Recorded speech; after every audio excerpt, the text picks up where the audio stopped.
Hola, buenas tardes. Bueno, como decía en la historia hace un ratito, vamos a retomar la lectura del manual de Alberto Binder. Vamos a entrar ahora en un capítulo que a mí me parece, ya llegamos a la mitad del libro, bastante, obviamente que quedaron afuera notas y como le había comentado de entrada, por la cuestión de tiempo.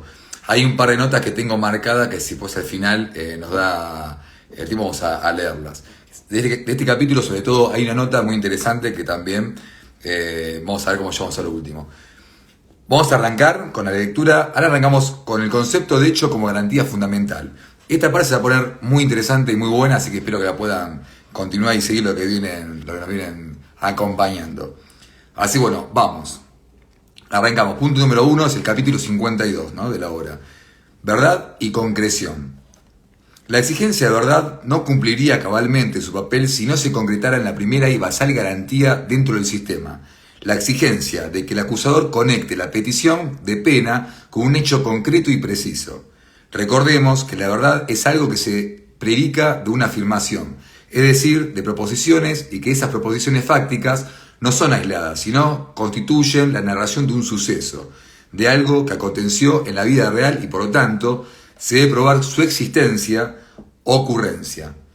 Estas proposiciones fácticas vamos a escuchar tanto últimamente en la litigación y en el sistema acusatorio adversarial que tienen que ver con esto, ¿no? Con los hechos que van a ser probados y que que tiene que estar una correlación para poder sobrepasar esto que hablábamos antes. El hecho, lo ocurrido, es algo que se prueba en el proceso. Esta frase simple es la que nos permite construir todo el sistema de garantías como cargas, obligaciones que debe cumplir el acusador para que tenga éxito su pretensión. Claro está que se trata de un hecho delimitado en su relevancia por garantías específicas, que nos dirán todos los elementos que completan un hecho como merecedor de pena, que son los requisitos de verificabilidad, que ya lo vamos a ver también posteriormente. Pero esa idea obvia no debe hacernos perder de vista la fuerza de esta primera garantía que le da sustento a lo demás. La base de la acusación es la afirmación de un hecho, de un suceso fáctico, de algo que ocurrió en el mundo exterior al sujeto y que ha provocado un daño que también ocurre en el mundo exterior. En los modelos infraccionales de derecho penal se suele confundir esta función del hecho porque la relación fundamental es la desobediencia a una infracción y lo realizado podrá ser, en el mejor de los casos, un acto de desobediencia. De allí la primacía del desvalor de acción. Una manifestación fáctica de esa infracción que constituye el eje principal de la fundamentación de la pena. Por el contrario, en el derecho penal del conflicto que sustentamos, el hecho, como suceso fáctico, acciones, escenarios de las acciones, daños, etc., es la expresión central en el fundamento de intervención y ya analizaremos en otros capítulos todos los límites que existen para completar el hecho que habilite la imposición de la pena. Tampoco se debe confundir el hecho como suceso real con el supuesto fáctico previsto como antecedentes de las normas. Esos supuestos fácticos, en el caso de las leyes penales, determinan las condiciones de relevancia y son exigencias normativas insoslayables, pero no se deben confundir con el plano del ser. Se trata de exigencias del deber ser, específicamente requisitos del hecho para ser merecedor de pena y por lo tanto objeto de actividad de verificación. En definitiva, expresión normativa de las garantías. El hecho es lo que ocurre en el plano del ser. El supuesto fáctico es lo previsto como relevante de esos hechos en las leyes. No debe confundirse, pues, hecho con supuesto fáctico. La idea de completitud del hecho como exigencia normativa no nos dice nada sobre el plano fáctico en sí mismo, sino sobre los recortes que deben realizar en el flujo continuo de la realidad para identificar la base fáctica de la imposición de la pena. Como señala Tarufo, la referencia a la norma y al supuesto del hecho sirve, como ya se ha dicho, para establecer qué circunstancias de hecho son jurídicamente relevantes en el caso concreto y por lo tanto para establecer qué hechos deben ser determinados a los efectos de la decisión. Esa referencia sirve, pues, para establecer cuál es el objeto del juicio de hecho, esto es, qué hechos son los que constituyen, o deberían constituir, el objeto de las pruebas a producir en el proceso. Esta es la finalidad específica de la referencia a la norma aplicable en el caso, pero también el límite de esa referencia, es decir, el punto más allá del cual la norma aplicable ya no determina el juicio de hecho. Esta función limitativa de la subsunción normativa adquiere la máxima rigidez en el proceso penal, por exigencias constitucionales de legalidad del artículo 18 de la Constitución Nacional, y configura la idea básica del hecho mismo, un suceso fáctico que debe ser probado en toda su extensión, en los límites fijados por la legislación penal, para que sea válida la imposición de una pena. 2. Es importante no confundir los planos. El hecho será calificado por las exigencias de las leyes penales, pero él, en sí mismo, no es un concepto jurídico.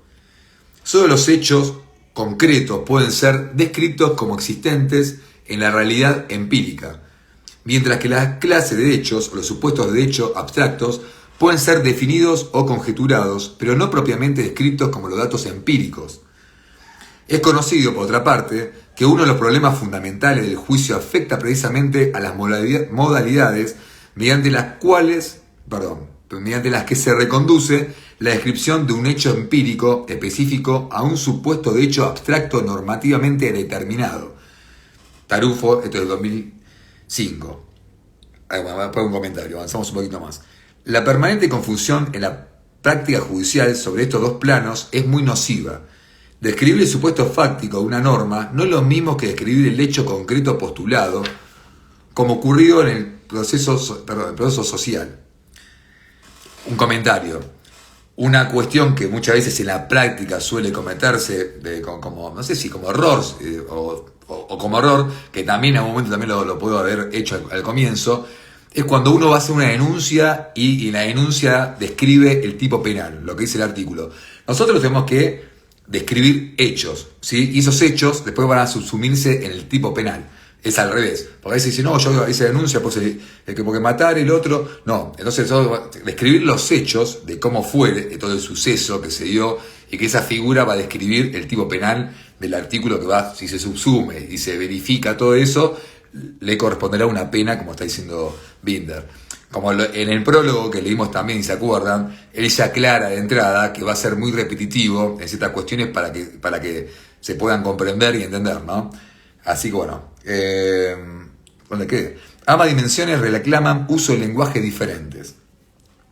Las proposiciones que se refieren al hecho concreto como suceso fáctico no requieren y hasta rechazan el uso del lenguaje técnico jurídico.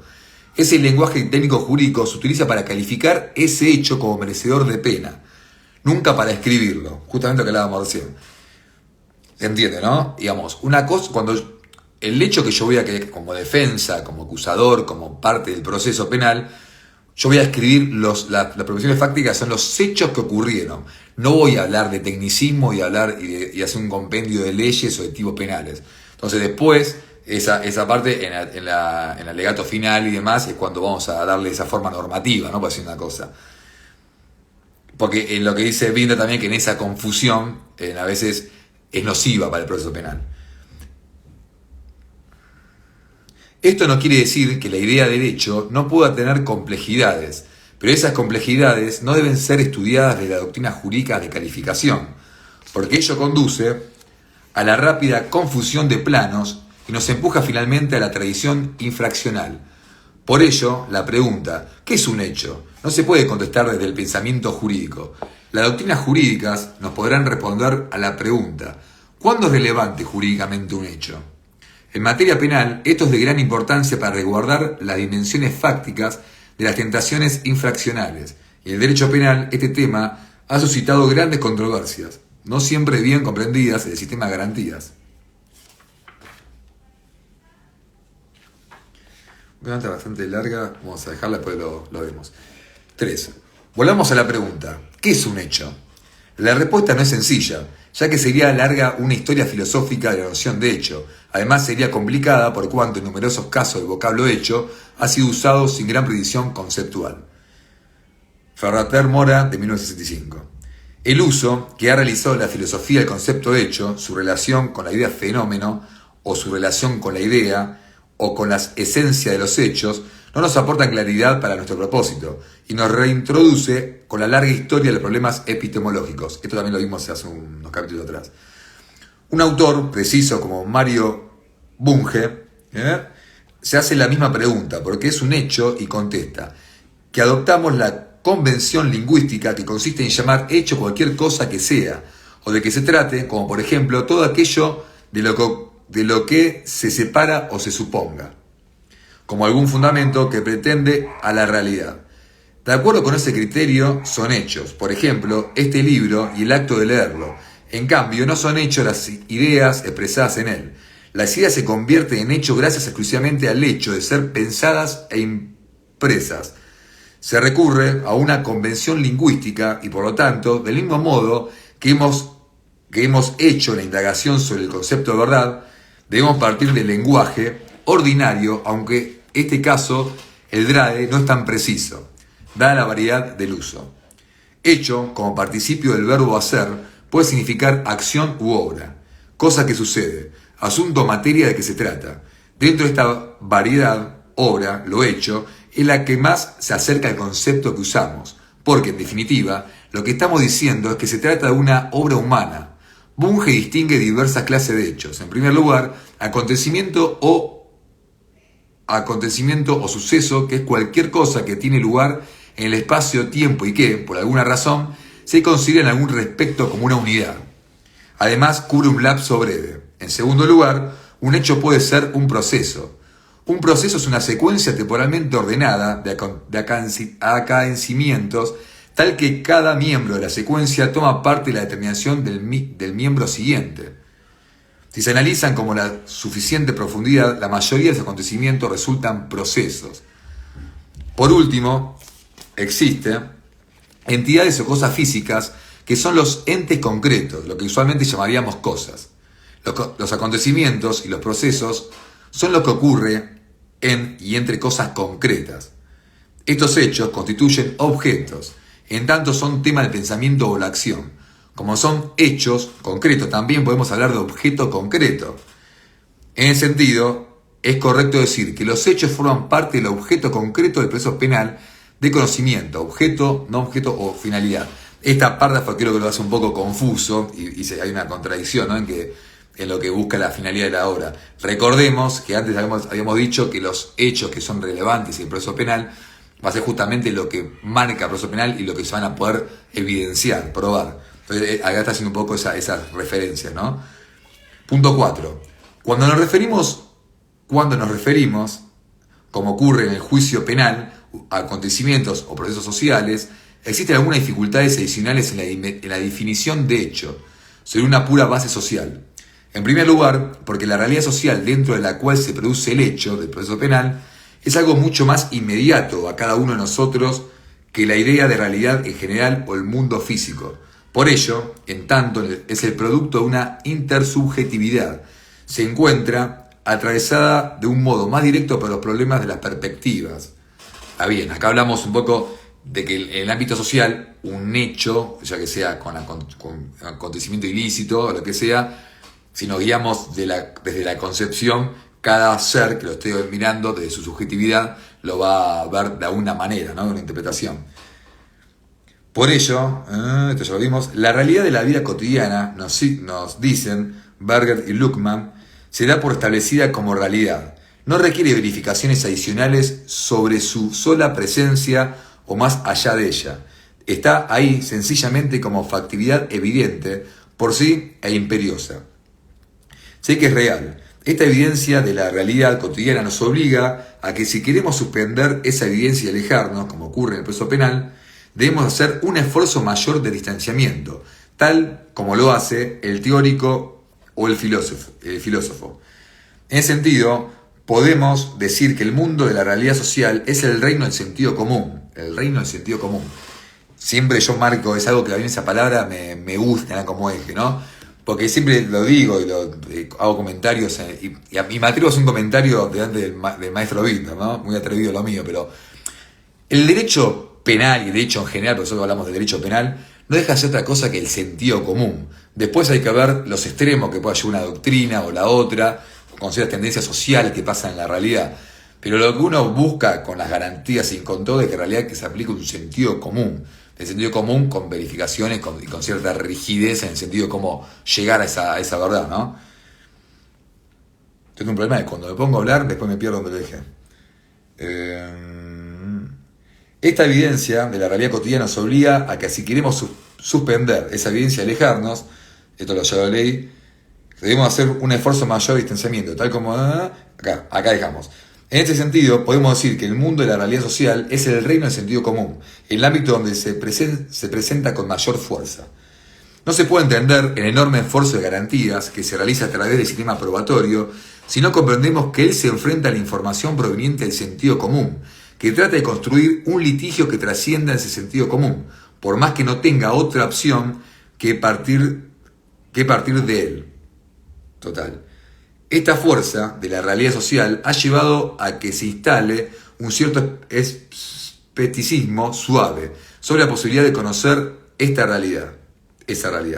En efecto, como nos dice Putnam, no existe ningún conjunto de hechos observables preestablecido que pueda ser descrito. Los que tomemos como tales dependerán en parte de la cultura en que creamos, y eso depende a su vez del lenguaje que utilicemos. En el fondo se trata de hechos observables que luego fundan teorías científicas, o los hechos observables de tipo sociales. Siempre accedemos a ellos con un conjunto de preconceptos que no son limitaciones sino posibilidades reales de acceder a ellos. Y por eso que basamos un sentido común, pero el sentido común tiene que estar verificado, ¿no? No se trata de preconceptos ideológicos, que pueden existir, claro, sino de los que se encuentran instalados en el nivel de la lengua materna y otros fenómenos sociales constitutivos de las culturas disponibles en una sociedad. Bueno, esto no hace falta mucho, es un tema re interesante, pero hace falta profundizar ahora en el tema, sino que hoy vamos a buscar en tiempo y lugar nuestro derecho positivo de este tiempo. Obviamente que toda la percepción del hecho y cómo interpretarlo te va a tener que ver siempre con un sistema de ADN educacional, de historia, cultural, de región, de un montón de conceptos que va a estar ahí. Que en el proceso penal no va a hacer falta, en algunos casos se puede dar, ¿no? De poder filtrar bien esa información de dónde viene, si en caso que vengan de otra cultura y demás. Hay ciertas cosas que se van a dar por ciertas, que tienen que ver con el sentido común y no con lo que se tenga que probar. Volvemos. Todo esto no nos permite caer en escepticismos, con muchas veces son poses a la moda o formas de pereza intelectual. Lo que llamamos conocimiento de la realidad siempre funciona con esas estructuras mentales sin las cuales nada se podría conocer. Pero no debemos confundir los problemas de acceso a las regularidades sociales con la aprehensión de la realidad de un hecho en particular, tal como ocurre en el proceso penal, por más que se trate de un hecho complejo o una red de hechos, y en última instancia, si existen condicionantes sociales. Le corresponde a la función crítica de la verdad ponerlos en evidencias, desenmascararlos para alcanzar una cabal comprensión del hecho concreto. Esto ocurre principalmente en los prejuicios instalados en el nivel más básico del lenguaje, tal como ocurre en los casos de género, indígenas, jóvenes, donde los esquemas mentales del patriarcado o racismo o la tutela del menor se filtran permanentemente de un modo invisible que debe ser analizado. Qué interesante esto. Por tal razón, la función crítica de la verdad funda todo un modo, un análisis de la prueba que admite el sentido común, pero también permite ponerlo en tela de juicio. Acá me entro en cuestionamiento lo que dije anteriormente, ¿no? Yo me iba a algo más de fondo del sistema cultural. Obviamente que, como pone el ejemplo acá del patriarcado o ciertas cosas que pueden filtrar y alejar a la verdad que interesa al proceso penal, ¿no? Entonces también hay que filtrarlos, verlos, investigarlos y tener cuestiones de descartar para llegar a una verdad absoluta procesal penal que sea merecedora de pena. Todo el sistema de litigio permite criticar el sentido común que afirma que los hechos existieron y los acusados no tienen limitaciones a la hora de poner en cuestión ese sentido común. Pero eso se hace desde la crítica concreta del caso, a la información, a los valores que se hagan los acusadores, etc. Para lograr todo ello no necesitamos ser escépticos, todo lo contrario. La fuerte afirmación sobre la existencia del hecho es lo que nos permite desarrollar la crítica sobre este postulado y todos los prejuicios que pueden atravesarlo, por más profundos que sean, y nada hay más profundo que los prejuicios instalados en nivel de lenguaje ordinario. Gracias, saltar unas notas, pero bueno, vamos a avanzar, después vemos qué le agregamos. 5. Podemos asumir que la sociología del conocimiento nos advierte de algo que también tiene un fuerte arraigo en sentido común. Si bien no podemos sostener que todo depende del cristal con que se mira, tampoco podemos negar que no existan condicionamientos culturales que hacen que percibimos al hecho de un modo u otro. De un modo u otro. Está bien. Esto, obviamente, como hablamos siempre, que el lente con cada uno mire según su nivel sociocultural y demás, va a influir. Pero son cuestiones muy finas, ¿no? Que tienen que ver si eso influye en la verdad final. Bueno, por ello no es ninguna novedad. Al contrario, todo el desarrollo del derecho penal liberal se ha enfrentado desde antiguo a este problema. No olvidemos que en la base de su historia se encuentran las prácticas inquisitoriales contra los hechos de brujería y herejía. Posiblemente no existan hechos cuya percepción no se encuentre más influida por razones culturales que los vinculados a las brujas, hechicería, nigromancia, alquimia, herejía, etc. Por ello, existe una doble limitación que es la central para equilibrar el concepto de hecho social que nos ocupa. Por una parte, un hecho no es algo puro que se encuentra en la vida social como una piedra o una manzana, sino que se vuelve a observar a partir y desde prejuicios culturales, y por otra parte, tampoco el legislador puede atribuirle la categoría de hecho a cualquier fenómeno social o cualquier entidad. El derecho penal ha encarado decididamente ambos temas, y lo que luego estudiaremos como requisito de verificabilidad constituyen las garantías que le permiten a un ciudadano determinar cuáles son las dimensiones de un hecho que tiene relevancia, para hacer de ese hecho uno merecedor de pena. Por otra parte, dado que por la textura del lenguaje siguen existiendo zonas de indeterminación, que son llenadas por percepciones culturales, se establecen condiciones de litigio y de control de ese litigio, para evitar que esa construcción sea una invención del juez. Finalmente, el propio derecho penal se ha preocupado por establecer las condiciones sociales o reales de un hecho que el legislador no puede desdeñar, porque se encuentran en planos superiores de garantía del orden jurídico.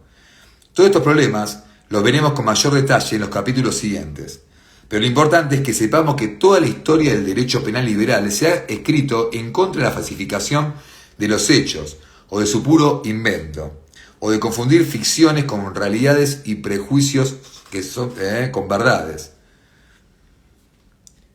Se encuentra, pues, que el linaje del mejor derecho penal liberal está preparado para afirmar la verdad del hecho en contra de todas esas suposiciones o invenciones que han hecho sufrir a tantos inocentes. Tantos inocentes, y también me animo a agregar, tantos inocentes en primer lugar, que va a ser el núcleo central, y también en fallos que han sido erróneos en cuanto también víctimas. Hablamos de la historia quizás pasada, de ciertas situaciones que quedaban sin justicia. Lo más importante siempre va a ser, y el eje del derecho penal, es que no sea un inocente acusado erróneamente.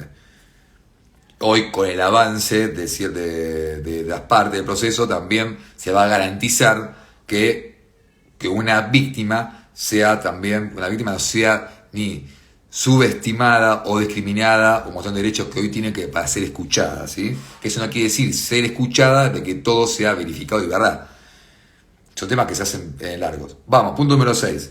La garantía básica del hecho se encuentra en el artículo 18 de nuestra Constitución Nacional. A ningún habitante, sea ciudadano o no, se le puede aplicar una pena sin un juicio previo fundado en el interior al hecho del proceso. Nuestro Padre Nuestro, ¿no? Esto significa que toda pena impuesta en juicio debe tener como base un hecho. Y un hecho es un acontecimiento o proceso que contiene a lo menos las siguientes dimensiones. 1. un autor que desarrolla una conducta que impacta sobre un mundo exterior y tendrá sus propias características personales. Para el derecho penal de las personas humanas, no hay hecho sin acción y no hay acción sin autor. 2. Un desarrollo detectable en el mundo exterior y por lo tanto situado en el tiempo y el espacio, con sus propias características, ¿sí? Determinados en un tiempo, lugar y espacio. 3. Un resultado de la acción que impacta también el mundo exterior y que afecta intereses de uno o más sujetos, todo ello con sus circunstancias particulares. Todo hecho merecedor de pena debe ser primero un hecho en el sentido constitucional para luego ser valorado como merecedor de esa pena.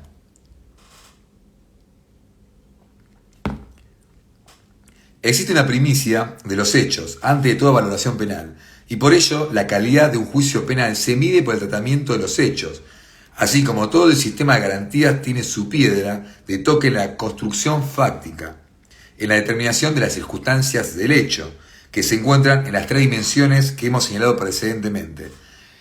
La legislación procesal exigirá al acusador que su acusación contenga la relación clara, precisa y circunstanciada del hecho punible. Si no cumple con esa carga, los jueces no pueden formular un juicio, en lenguaje más antiguo, o auto de apertura a juicio, en el lenguaje que se consolida en los sistemas mixtos. Para llegar a ello, se le exigirá al acusador que, en los distintos momentos de la preparación del caso o para realizar peticiones de mayor envergadura, como la imputación o el encarcelamiento preventivo, postule una hipótesis, esto como haría falta aplicarlo, postule una hipótesis del hecho que será admisible si contiene ciertas características menos exigentes que la acusación, pero que ya habiliten una preparación razonable del caso por parte de la defensa. En ese sentido, toda postulación tiene un contenido fáctico que se relaciona con el hecho de la imputación. 7. La hipótesis del hecho, que se exige a lo largo de la preparación del caso, hasta su formulación definitiva en la acusación, es una de las expresiones de la garantía del hecho, y es un tema en el que también debemos ser cuidadosos con las discusiones epistemológicas. En primer lugar, una hipótesis aquí significa una hipótesis fáctica, es decir, un postulado descriptivo sobre la existencia de un hecho. No alcanza con decir que la validez de la hipótesis resulta de que ella sea refutable, porque le impide el sistema de cargas, principio propio del proceso penal, de conocimiento y las condiciones especiales de la verificación procesal. En la epistemología general del tipo poporiano, se sostendría que todos podemos alcanzar hipótesis refutables que, hasta el momento, no han sido refutadas, pero ello no sería admisible en el proceso penal, que se refiere a un hecho singular y no a una regularidad natural o social. Por ello, la hipótesis fáctica que resulta de la garantía de hecho implica que esa postulación descriptiva de un hecho que permite su verificación de un modo concreto, es decir, que a partir de ella se puede construir una fórmula de juicio, ya que ese juicio es un mecanismo de edificación social del hecho supeditado a los estándares más exigentes posibles, que surgen de la función crítica de la verdad. Ciertamente, durante el proceso de verificación propio del litigio, sometido, como veremos, a las condiciones procesales de verificación, en ciertos casos se utilizan otras hipótesis explicativas, por ejemplo, sobre nexos causales que constituyen la base fáctica de un factor de atribución o imputación. Y allí, si rigen las reglas generales de producción del conocimiento científico-técnico, las reglas sociales de valoración de la información, máximas de la experiencia. Pero ello no modifica lo que hemos sostenido previamente. La hipótesis del hecho es un postulado descriptivo verificable. Todo aquello que no tenga la calidad verificable, es decir, que no pueda desencadenar un proceso de comprobación con las herramientas admisibles del sistema de garantías, no puede formar parte de la hipótesis, por más que sea refutable en abstracto, así como a contrario sensu. No es admisible que ninguno de los elementos de la hipótesis, sean objetivos o subjetivos, quede por fuera del proceso de verificación y su sistema de cargas. Cuando efectivamente ha sido verificado en el juicio, es un problema que surge de la función crítica de la verdad y de todas las limitaciones de garantías establecidas de la dimensión que llamamos reglas de comprobación.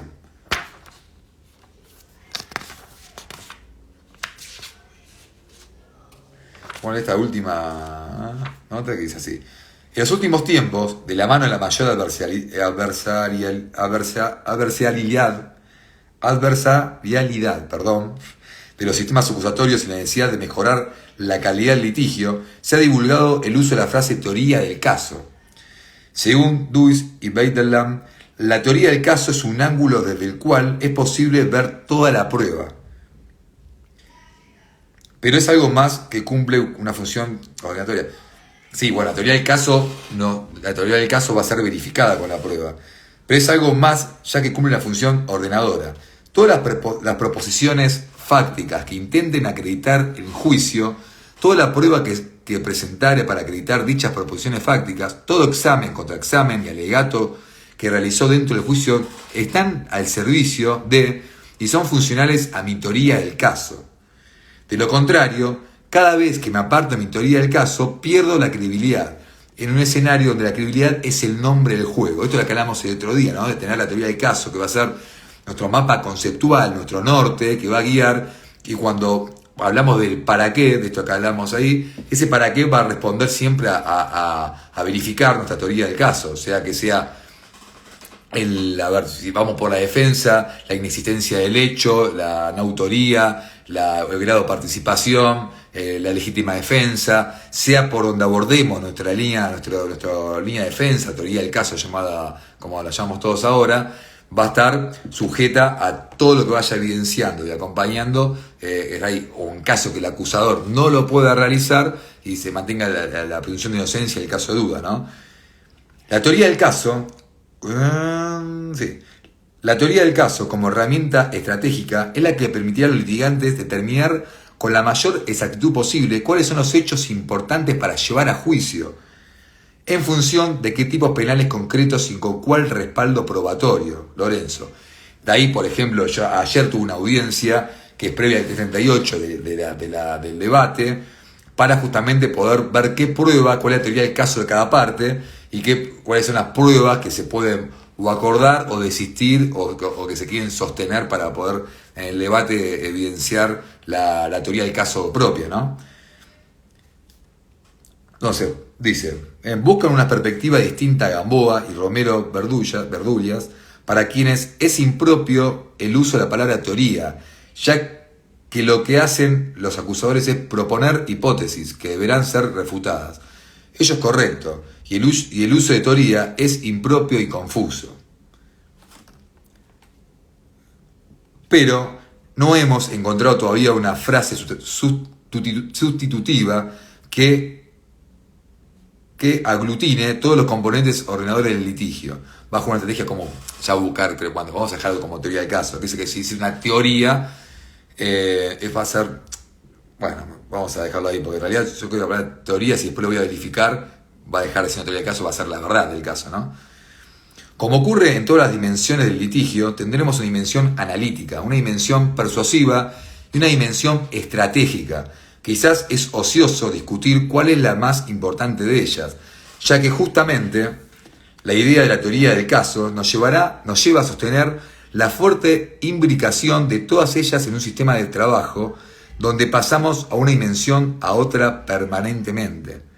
Ahora bien, toda teoría del caso necesita una precisa hipótesis fáctica cuando se trata de la teoría del caso de los acusadores. El defensor puede construirla desde la crítica o de la teoría jurídica o aceptar o no la hipótesis fáctica del acusador. Pero es imprescindible que un acusador pueda tener una adecuada teoría del caso que no pivota sobre los supuestos fácticos que debe probar como verdaderos.